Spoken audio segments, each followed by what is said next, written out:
काम रूप सुंदर तनगारी सहित समाज सहित वर नारी गए सकल तुई नाच लगे गावै मंगल सहित सनेया। वे सब अपनी इच्छा अनुसार रूप धारण करने वाले सुंदर शरीर धारण कर सुंदरी स्त्रियों और समाज के साथ हिमाचल के घर गए। सभी स्नेह सहित मंगल गीत गाते हैं। प्रथमाय गिरिभव गृह समराए यथा जोग तय तय सब छाए। पुरशोभाय अवलोकि सुहाई लागे लघु विरंचिन पुनाई। हिमाचल ने पहले ही से बहुत से घर सजवा रखे थे। यथा योग्य उन्होंने स्थानों में सब लोग उतर गए। नगर की सुंदर शोभा देखकर ब्रह्मा की रचना चातुरी भी तुच्छ लगती थी। लघु लागे विधि की निपुणता अवलोक पुरशोभा सही। बन बाग कूप तड़ाग सरिता सुभग सब सक को कही। मंगल विपुल तोरण पताका केतु गृह गृह सोहई। बनता पुरुष सुंदर चतुर छवि देख मुनि मन मोहई। नगर की शोभा देखकर ब्रह्मा की निपुणता सचमुच तुच्छ लगती है। वन बाग कुएं तालाब नदियाँ सारी सुंदर हैं, उनका वर्णन कौन कर सकता है। घर घर बहुत से मंगल सूचक तोरण और ध्वजा पताकाएं सुशोभित हो रही हैं। वहाँ के सुंदर और चतुर स्त्री पुरुषों की छवि देखकर मुनियों के भी मन मोहित हो जाते हैं। जगदम्बा जय अवतरी सो पुर वर्ण की जाई। रिद्धि सिद्धि संपत्ति सुख नित नूतन अधिकाई। सियावर रामचंद्र पद जय शरण शंकर हरि ओम जय। जय सिया राम जय जय हनुमान हरि की जय। जिस नगर में स्वयं जगदम्बा ने अवतार लिया, क्या उसका वर्णन हो सकता है। वहाँ रिद्धि सिद्धि संपत्ति और सुख नित्य नए बढ़ते जाते हैं। नगर निकट बरात सुन आई। पुरखर भर शोभाय अधिकाई। कर बनाव सज वाहन नाना चले ले न सादर अगवाना। बारात को नगर के निकट आई सुनकर नगर में चहल पहल मच गई, जिससे उसकी शोभा बढ़ गई। अगवानी करने वाले लोग बनाव श्रृंगार करके तथा नाना प्रकार की सवारियों को सजाकर आदर सहित बारात को लेने चले। और जबकि आज की बारात वाहन से आती, न कोई स्वागत सत्कार है न कोई बता। आगे क्या हुआ साहब। यह हर से सुर से न निहारी हर से देखे अति भय सुखारी। शिव समाज जब देखन लागे बिडर चले वाहन सब भागे। देवताओं के समाज को देखकर सब मन में प्रसन्न हुए और विष्णु भगवान को देखकर तो बहुत ही सुखी हुए। किंतु जब शिव जी के दल को देखने लगे तब तो उनके सब वाहन यानी हाथी घोड़े रथ बैल आदि डरकर भाग चले। धर धीरज तय रहे सयाने बालक सबल जीव पराने। गए भवन पूछे पितु माता कहीं बचन भय कंपित गाता। कुछ बड़ी उम्र के समझदार लोग धीरज धरकर वहाँ डटे रहे। लड़के तो सब अपने प्राण लेकर भागे। घर पहुँचने पर जब माता पिता पूछते हैं तब वह भय से कांपते हुए शरीर से ऐसा वचन कहते हैं। कहीं का कहीं जाए न बाता जम कर धारक दो भर आता। बरबो राह बसैया सवारा ब्याल कपाल विभूषण छारा। क्या कहें, कोई बात कही नहीं जाती। यह बारात है या यमराज की सेना। दूल्हा पागल है और बैल पर सवार है। सांप कपाल और राख ही उसके गहने हैं। तन छार ब्याल कपाल भूषण नगन जटिल भयंकरा। संग भूत प्रेत पिशाच जोगिन विकट मुख रजनी चरा। जो जियत रहे बरात देखत पुण्य बढ़ते कर सही। देखें सो उमा विवाह घर घर बात यस लड़कन कही। दूल्हे के शरीर पर राख लगी है, सांप और कपाल के गहने हैं। वह नंगा जटाधारी और भयंकर है।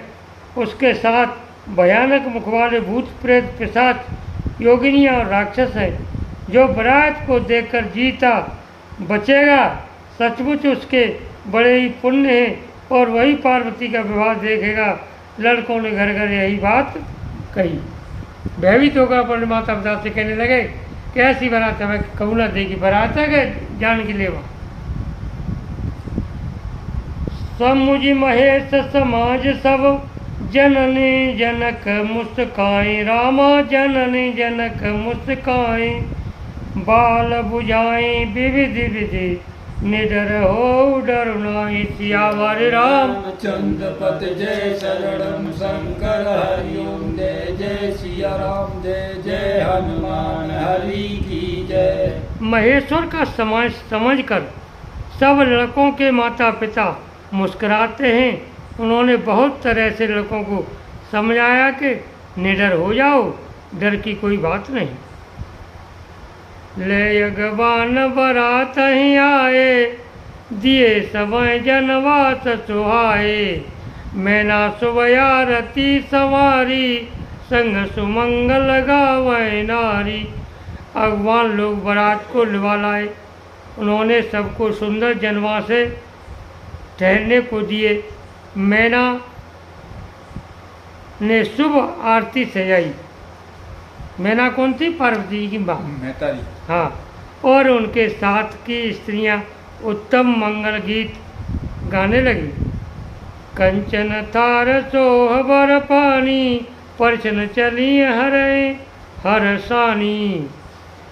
विकट वेश रुद्र यव देखा अवलन और भय भय विशेषा।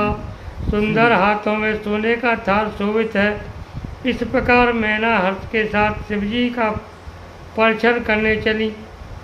जब महादेव जी को भयानक वेश में देखा तब तो स्त्रियों के मन में बड़ा भारी भय उत्पन्न हो गया।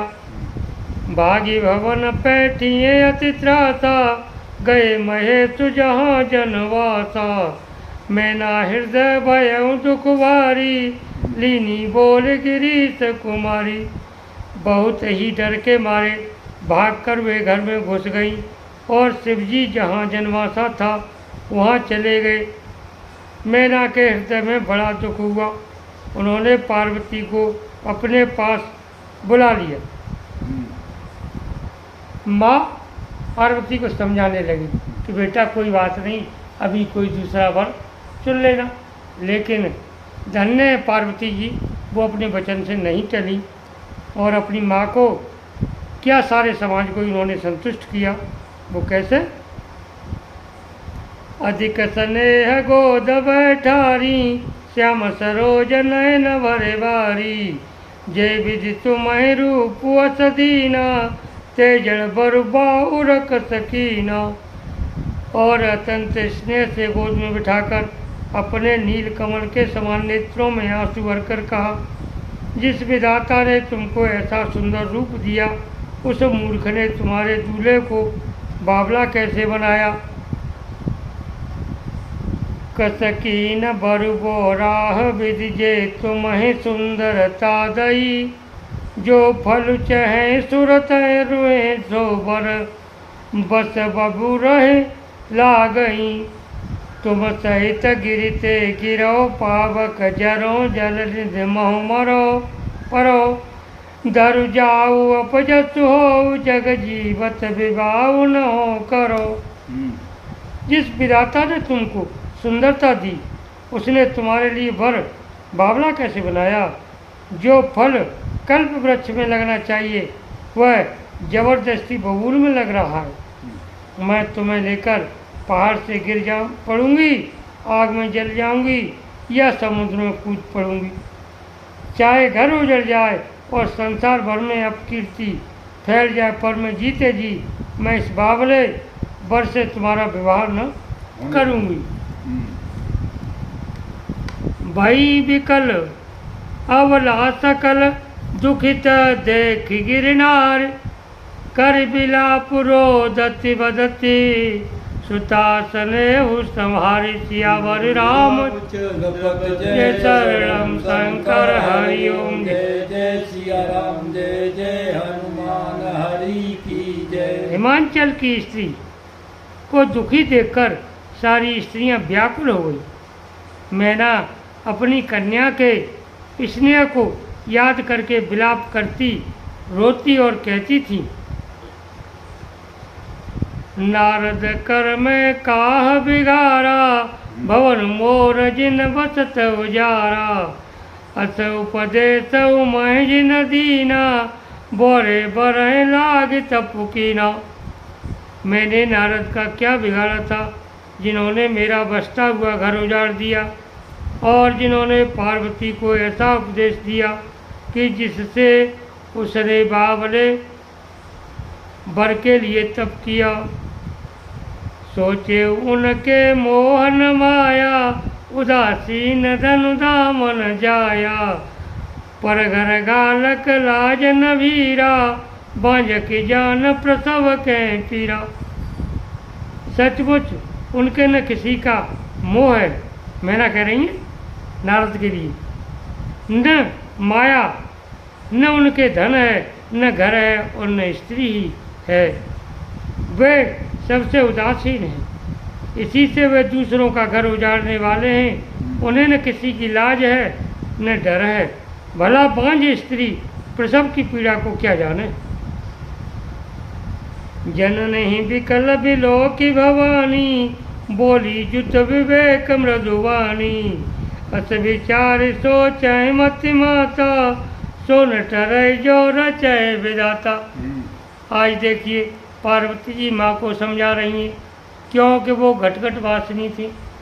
आज की बेटी अगर अपने पति के लिए बोलते कि मेरी शादी इसी के साथ कर दो, तो हमारा समाज हजारों दोषों से आरोपित करेगा कि इसके पहले के विचार न जाने कैसे होंगे। लेकिन हर काम करने से पहले सोचें आगे क्या हुआ।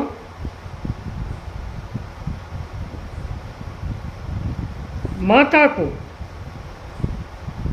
विकल देखकर पार्वती जी कोमल एक वचनों में बोली, हे माता, जो विधाता रच देते हैं वह टलता नहीं। ऐसा विचार कर तुम सोच मत करो। कर्म लिखा जो बाउर नाऊ, तो कत दोष लगाए काऊ। तुम सन मिटहे कि विधि के अंका, मातु व्यर्थ जन लेऊ कलंका। जो मेरे भाग्य में बावला ही पथ लिखा है, तो किसी को क्यों दोष लगाया जाए। हे माता, क्या विधाता के अंक तुमसे मिट सकते हैं? वृथा कलंक का टीका मत लो। जन लेहु मातु कलंक, करुणा परिहरऊँ अवसर नहीं। दुख सुख जो लिखा लिलार, हमरे जा बजै पावऊँ तहीं। सुनि उमा बचन विनीत, कोमल सकल अवला सोचहीं। बहुबात विविधि लगाई दूषण, नयन बार विमोचहीं। हे माता, कलंक मत लो, रोना छोड़ो। यह